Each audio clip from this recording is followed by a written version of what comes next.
Hi, Assalamualaikum semua orang. Kamarina Hasim here. I hope you are in a good mood today because it's a good day to have a good day.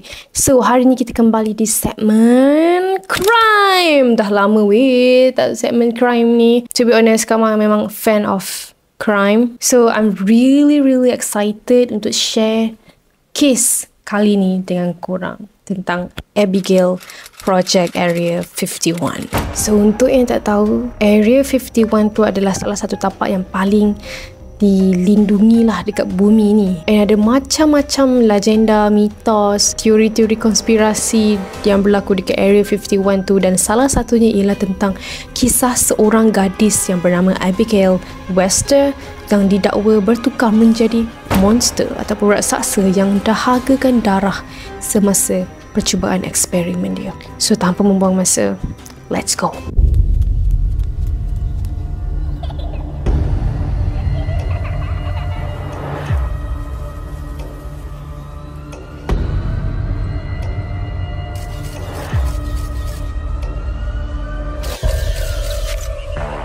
Why do you seem so scared? All I wanted to do was play with you.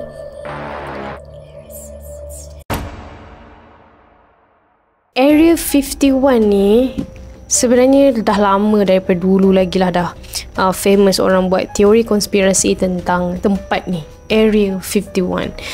Dia adalah satu kawasan pangkalan tentera AS ataupun Amerika Syarikat yang sangat rahsia, terletak di sudut terpencil dekat padang pasir di Nevada.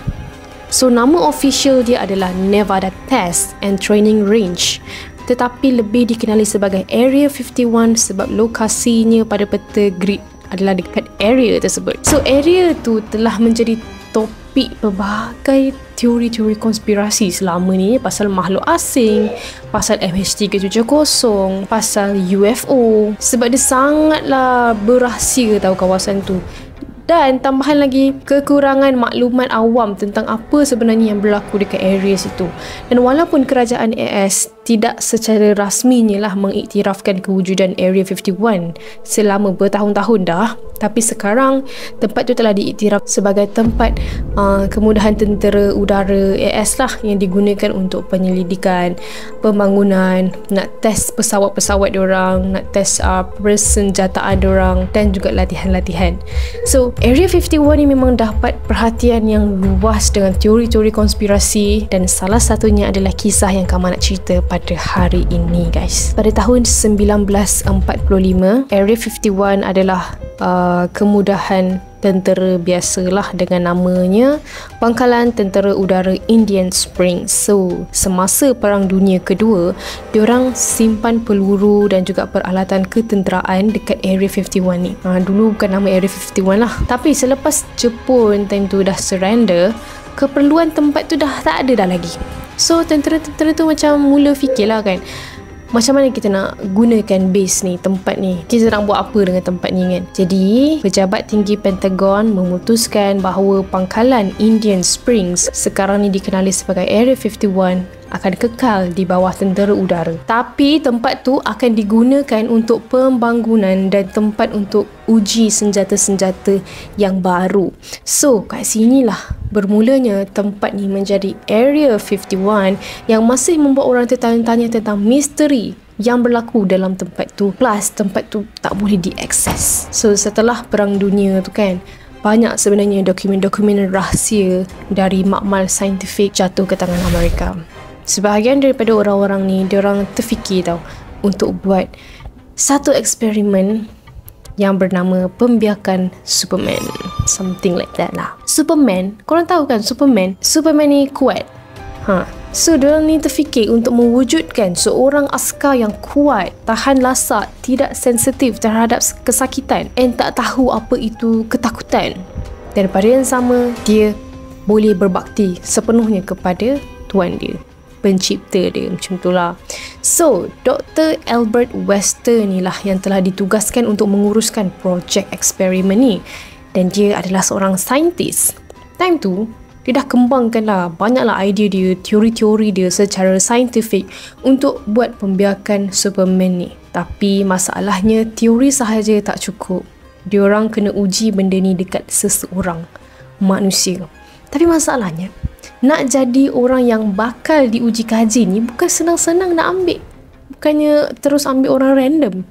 Orang tu mestilah seorang yang berpendidikan, bermotivasi, dan pada masa yang sama orang tu kena betul-betul percaya dekat doktor ataupun saintis ni. Susah sebab idea untuk mencipta Superman ni korang masa pertengahan abad ke-20 ya, menyebabkan orang menjadi ragu-ragu. Lagipun semua orang tahu yang eksperimen tu berbahaya dan tak ada siapa yang tahu apa akan berlaku pada akhirnya kan. Sebab itulah saintis tadi memutuskan untuk menjalankan eksperimen ini ke atas anak perempuannya sendiri yang bernama Abigail Webster. Anak dia ni adalah seorang pelajar college dan selalu bantu ayah dia dalam kerja dia kan. Tapi itulah, tak tahulah apa yang ayah dia ni fikir. Sedangkan ayah dia tahu risiko yang akan berlaku, tapi ayah dia tetap ambil keputusan untuk merisikokan anak dia sendiri dalam eksperimen dia sendiri. So, anak dia Abigail ni mula disuntik dengan pelbagai jenis ubat. Antaranya ada ubat hormon. Tapi tak lama kemudian Abigail mula berubah. Dia start berubah tu daripada luaran fizikal dulu tau. Luaran fizikalnya makin membesar, Abigail makin membesar, kulit dia mula mengecut dan rahangnya menjadi lebih besar. Beberapa bulan kemudian Abigail hanya sama-sama menjadi manusia dan dia juga mula hilang akal dan semakin menunjukkan agresif dia seperti haiwan. Bila dah tengok kan jadi makin ke arah haiwan macam tu pula, so ayah dia telah diminta untuk menghentikan eksperimen ni. Tapi ayah dia tak nak putus asa guys, sebab dia kan saintis. So dia percaya benda ni akan berjaya dengan teori-teori yang dia dah keluarkan kan, teori-teori sains dia. Tambahan pula dia fikir kalau dia stopkan projek ni immediately, anak dia akan dimusnahkan oleh tentera. So semua pekerja makmal tu memang tak ada pilihan lain selain daripada tengoklah raksasa tu semakin liar, which is anak doktor tu. And Abigail memang menjadi semakin besar, semakin tinggi dan semakin kuat sampaikan tukang masak terpaksa masak banyak kali untuk dia. Dan semua ni berlaku selama 2 tahun dan berakhir dengan tragis sepenuhnya. Abigail menjadi lebih kuat sehinggakan ketinggian dia mencapai 3 meter korang. Tetapi malangnya dia tak dapat ikut apa-apa arahan. Sebab dia betul-betul dah hilang akal sebagai manusia. Lepas ayah dia sedar akan fakta ni kan, ayah dia ambil keputusan untuk bunuh diri guys. So sebelum dia bunuh diri, dia ada tinggalkan satu nota ni lah. Dia tulis kat situ untuk pastikan anak perempuannya hidup. Walaupun dia tak dapat pulihkan fikiran anak dia lagi dah. Tapi selepas kematian saintis tu, makmal telah ditutup dan pembiayaan kos-kos untuk projek tu dihentikan. Abigail pula dimasukkan ke dalam satu kotak dalam Area 51 ni, and tentera untuk hormat nota saintis tadi tu kan, tentera putuskan untuk tak sentuh Abigail tapi hanya berhenti bawa makanan dan air ke dalam kotak. So kira dia diseksa lah, kesian pula kan. And semua orang sangka bahawa creature tu ataupun makhluk itu beransur-ansur hilang ataupun mati sebab ialah kelaparan kan. Tapi sebenarnya tak korang. Makhluk tu berjaya memecahkan pintu dan setelah membunuh 2 orang pengawal, dia berjaya melarikan diri. Dan percubaan untuk menangkap Abigail gagal dan dia tidak pernah dilihat lagi katanya. Tapi sesetengah orang percaya yang raksasa tu walaupun setelah 70 tahun tinggal di sekitar Area 51, kadang-kadang ada tentera yang nampak bayang-bayang besar tau dekat padang pasir pada waktu malam. Ada juga dengar bunyi-bunyi cakaran dinding dekat luar kotak area situlah. Dan disebabkan itulah kawasan ataupun Area 51 ni dilindungi dengan sangat ketat daripada tetamu-tetamu yang tidak diundang. So, kisah Abigail ni pertama kali diceritakan dekat YouTube channel Creepypastas Everywhere pada tahun 2018. Tapi dalam video tu ada paparkan lah macam ada seorang gadis ni yang nampak macam Abigail. Macam dah jumpa Abigail tu. Tapi tak lama kemudian memang jelas yang tu sebenarnya fake. Sebab ada seorang ni dia dapat jumpa, ada seorang yang berambut perang, blonde, dari gambar hitam putih. Sebenarnya dia adalah seorang model yang terkenal dekat Amerika, iaitu Sunny Hartnett.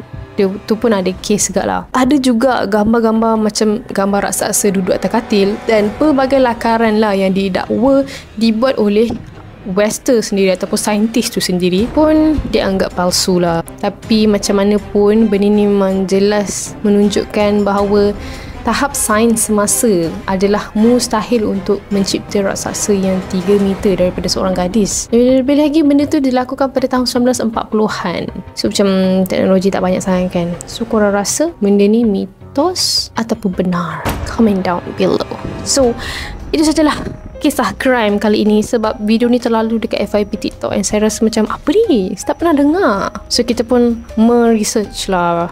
So kalau korang ada lagi kes-kes yang korang nak kita kupaskan bersama-sama, comment down below. And thank you dah tengok video ni sampai habis. For those who are new to my channel, don't forget to hit the subscribe button below and turn on the notification bell so that you will not miss any video that I post. See you in my next video. Bye bye.